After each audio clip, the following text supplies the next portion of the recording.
Tell me why do you still love? Hai, Assalamualaikum dan selamat sejahtera. Saya Nur Umairah Zulkifli dari Grup 4 akan membahaskan tentang topik membina kesepaduan antara etnik melalui penyerapan amalan dan gaya masyarakat Malaysia. Terlebih dahulu, saya akan memperkenalkan rakan-rakan yang akan turut bersama saya dalam membincangkan tentang topik ini. Yang pertama sekali, rakan saya yang bernama Amira Nadira. Rakan kedua saya, Faizatul Ain. Dan rakan terakhir, Mastur Hadiana. Hai, Assalamualaikum. Saya Nur Faizatul Ain, nombor matrik 17 DKA 20F1031. Pada video kali ini, saya akan menerangkan tentang konsep perpaduan dalam kepelbagaian. Maksud perpaduan dalam kepelbagaian ataupun dikenali sebagai unity in diversity dari perspektif psikologi sosial ialah rasa kesatuan yang merentas pemisahan fizikal dan psikologikal yang meliputi juga konteks metafizikal. Antropologi sosiologi pula suatu rumusan yang menyimpulkan dan mengartikulasikan bagaimana manusia mengurus dan menyusun dari segi abstrak dan nyata perbezaan sosial yang sedia ada dalam kalangan mereka. Ontologikal pula, perlunya mengurus dan menyusun perbezaan ini adalah pada umumnya atas keinginan untuk mewujudkan keadaan aman dan stabil dalam sesebuah masyarakat yang rencam keanggotaan kelompok sosialnya agar dapat meraih kesenangan dan mungkin juga kemewahan material. Maksud perpaduan ialah proses yang menyatu padukan seluruh masyarakat dan negara supaya setiap anggota masyarakat dapat membentuk satu identiti dan nilai bersama serta memiliki perasaan cinta dan bangga kepada tanah air. Konsep utopia, unity is uniformity atau perpaduan ialah kesamaan atau kesatuan, iaitu satu bangsa, satu agama, satu bahasa, satu negara yang juga merupakan kata-kata slogan. Unity is uniformity hanyalah satu gambaran tentang suatu masyarakat yang sempurna yang tidak boleh menjadi kenyataan.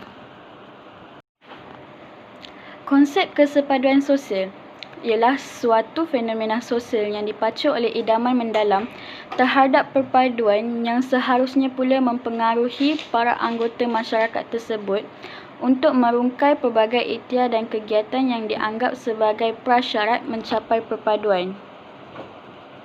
Memahami konsep kesepaduan sosial menerusi pemahaman konsep takrifan harian ataupun everyday define sebelum perpaduan dapat dicapai. Takrifan harian lebih berkesan daripada takrifan autoriti kerana setiap anggota masyarakat majmuk adalah bebas untuk bertindak dan berperilaku pro keamanan, pro keharmonian dan anti keganasan demi survival diri, keluarga dan kelompok sosialnya. Sekiranya timbul sebarang konflik, anggotanya akan segera mencari jalan penyelesaian melalui perundingan dalam pelbagai cara dan bentuk. Konsep kesepaduan adalah lebih realistik dalam konteks Malaysia. Oleh itu, konsep kesepaduan sosial diutarakan untuk menjelaskan fenomena yang berlaku di Malaysia. Sekian. Seterusnya, saya akan serahkan video kepada Umairah untuk menerangkan tentang dinamika negara.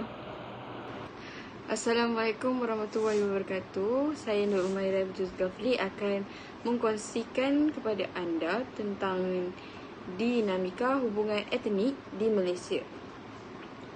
Ada 3 era yang dinamika hubungan etnik di Malaysia. Yang pertama sekali, era konflik pada 1945 hingga 1960.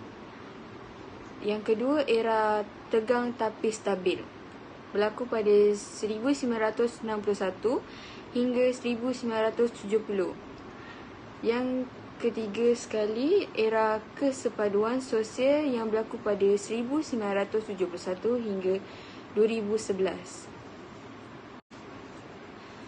Pada era konflik, berlakunya pasca Perang Kedua, rusuhan etnik, konflik etnik antara etnik Cina dengan Melayu yang tercetus daripada tindakan Bintang 3 selama 14 hari selepas tamatnya penalukan Jepun.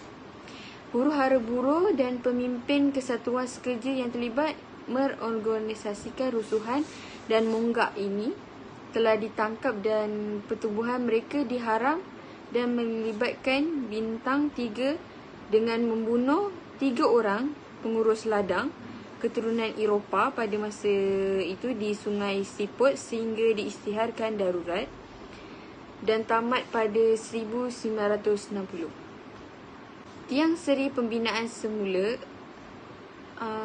yang dipanggil CLC, Community Liaison Committee, pada 1949.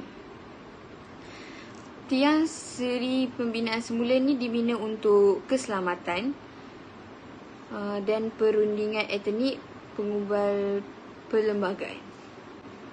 Era tegang tapi stabil ini, pembentukan Malaysia pada 1963, perjanjian 20 perkara dengan Sabah dan perjanjian 18 perkara dengan Sarawak. Kontestasi 1963 sehingga 1966. Malaysia Indonesia, konflik etika terbuka pada 1964 hingga 1966, Julai dan September di Singapura dalam Malaysia. 13 Mei 1969 di Kuala Lumpur dan 3 tempat lain. Singapura dan Malaysia berpisah pada tarikh 9 Ogos 1965. Cara atasinya dengan Majlis Rundingan Rakyat, Jabatan Perpaduan, Rukun Negara dan Dasar Ekonomi Baru. Era kesepaduan sosial pula, 40 tahun keamanan dan kestabilan kecuali pada 2011 peristiwa Kampung Medan yang mengingatkan bahawa faktor ekonomi sangat penting untuk kesepaduan sosial. Harapan untuk perpaduan tetap ada. Satu, Malaysia. Anak kunci kesepaduan sosial Malaysia, hubungan stabil sama ada di peringkat masyarakat, negeri pasaran, meskipun waktu krisis global. Masyarakat Malaysia yang matang, suka bertikam lidah tetapi tidak berperang. Konflik wujud namun masih hidup dalam kesepaduan. Sekian saja daripada saya. Terima kasih. Hai, saya Amirah Nadira. Saya menerangkan tentang etnik. Di negara Malaysia terdapat pelbagai jenis etnik. Ini membuktikan bahawa mereka mempunyai kumpulan etnik, sub-etnik, suku, bahasa serta dialek mereka sendiri. Mereka punya bahasa, dialek mereka tidak sama dengan sesetengah dialek mereka. Portret hubungan etnik, negara Malaysia telah mencapai tahap kesederhanaan pendapatan sebelum negara Malaysia mencapai tempoh 50 tahun. Negara Malaysia mempunyai bentuk kestabilan politik, ekonomi dan sosial yang baik. Negara Malaysia mempunyai keunikan dalam pengurusan tadbir negara. Hubungan etnik dari perspektif konflik pula, konflik ini merujuk kepada perkataan yang membuatkan sesetengah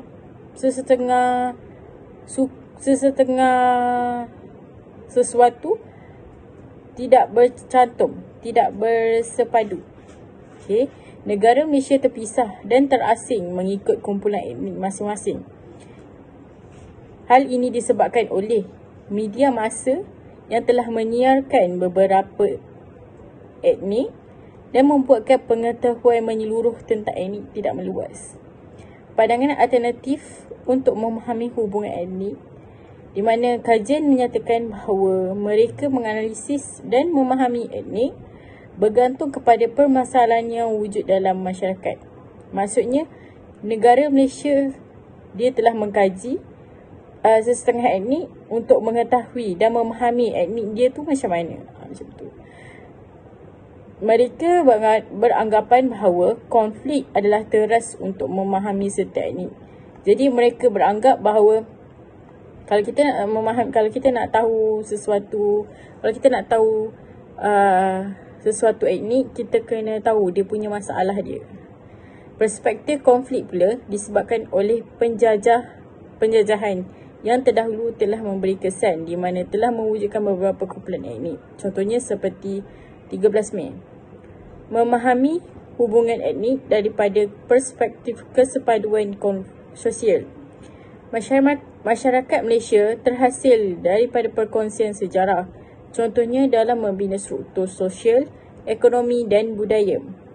Masyarakat Malaysia bersifat dinamik.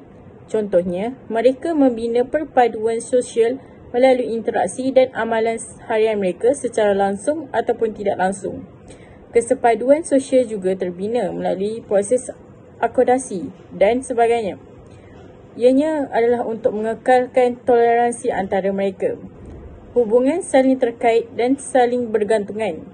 Jalinan hubungan sosial secara berterusan terbina dalam kalangan anggota masyarakat menerusi interaksi sesama mereka. Sekian. Assalamualaikum warahmatullahi wabarakatuh. Saya Mastura Diana binti Mashur akan membincangkan tentang perbezaan takrifan autoriti dan takrifan harian, di mana takrifan autoriti bersifat tetap dengan sempadannya yang tidak boleh diubah. Sebagai contoh, takrifan Melayu yang dilakar dalam artikel 160. Manakala takrifan harian pula ialah takrifan yang digunakan oleh masyarakat awam kerana takrifan tersebut lebih anjal, rencam, pelbagai dan tolak ansur, akomodasi serta saling memahami untuk memastikan kehidupan seharian dapat diteruskan dengan aman. Kesepaduan sosial memberi pengiktirafan kepada takrifan harian oleh anggota masyarakat dan ia menjadi pelekat sosial dalam konteks hubungan etnik tanpa campur tangan daripada pihak negara lain. Seterusnya, saya akan membincangkan tentang kesepaduan sosial yang mempunyai 4 golongan, iaitu akomodasi, akulturasi, asimilasi dan amalgamasi. Akomodasi ialah pelbagai kumpulan etnik hidup secara harmonis dan menghormati satu sama lain. Hal ini kerana akomodasi meluas di Malaysia kerana mereka bebas mengamalkan budaya mereka dalam keadaan harmoni. Dan yang kedua ialah akulturasi, iaitu proses menerima budaya dalam kalangan individu atau kelompok yang berbeza. Akulturasi merupakan budaya yang menerima masing-masing, seperti ampau dan duit raya menjadi buah tangan kepada anak-anak kecil sewaktu hari perayaan. Selain itu, tali leher menjadi pakaian formal sewaktu pergi ke kerja, serta dapat berkongsi makanan antara budaya lain, tetapi pastikan halal untuk agama Islam. Dan yang ketiga ialah asimilasi. Asimilasi ialah proses pencantuman dan penyatuan antara etnik berlainan budaya sehingga membentuk budaya yang sama.